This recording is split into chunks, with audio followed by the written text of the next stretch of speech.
नमस्कार, मी अस्मिता. माझ्या रेसिपी चॅनलमध्ये तुमचे खूप स्वागत. आजची आपली रेसिपी आहे ओल्या नारळाची चटणी. डोसा आणि इडली बरोबर जी चटणी मिळते ती अगदी हॉटेल स्टाईल आपण चटणी बनवणार आहोत. इथे 4 ते 5 हिरव्या मिरच्या घ्यायच्या आहेत. अर्धा टीस्पून आपल्याला इथे जिरं वापरायचं आहे. तिखट जितकं हवं आहे त्याप्रमाणे तुम्ही मिरच्यांचं प्रमाण कमी करू शकता. इथे ओल्या नारळाचा किस मी घेतला आहे. ओला नारळ खरवडून घेतला आणि तो इथे मी वापरला आहे.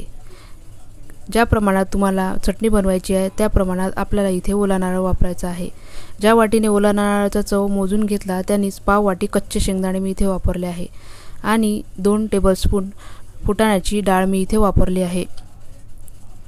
आता हे मिक्सरला थोडं बारीक करून घेऊ.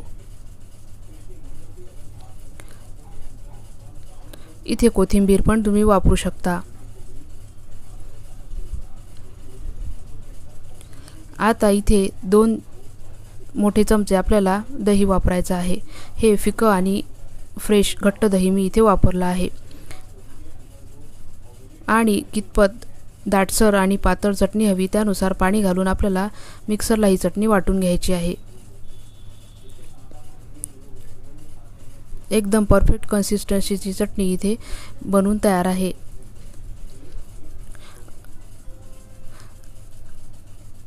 आता चटणीवर आपल्याला एक फोडणी तयार करून टाकायची आहे.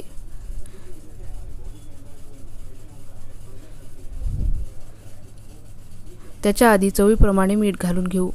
अर्धा टीस्पून चवीला साखर पण आपल्याला इथे वापरायची आहे.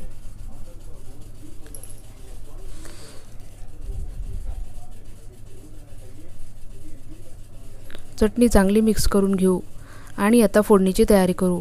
इथे 1 टेबलस्पून तेल मी कढईत घेतले आहे. अर्धा टीस्पून मोहरी घालून आपल्याला फोडणी करून घ्यायची आहे. मोहरी चांगली फुटू द्यायची आहे, तळतळू द्यायची आहे.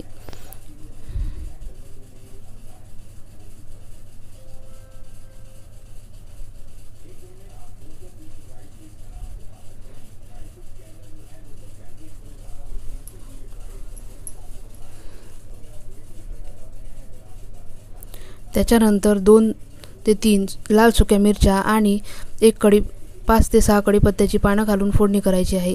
पाव टीस्पून हिंग घालायचा आहे आणि ही गरमागरम फोडणी खमंग अशी चटणीवर आपल्याला घालायची आहे. अशा प्रमाणबद्ध पद्धतीने चटणी ही नक्की बनवून बघा. खूप स्वादिष्ट आणि चविष्ट अशी ही चटणी बनते. इडली डोशाबरोबर अप्पेबरोबर सर्व करू शकता. नक्की बनवून बघा. व्हिडिओ आवडल्यास लाईक करा, शेअर करा, सबस्क्राईब करा आणि बेल आयकॉनही प्रेस करा म्हणजे माझ्या व्हिडिओच्या नोटिफिकेशन तुम्हाला मिळतील. परत भेटू अशाच एका व्हिडिओसह. धन्यवाद.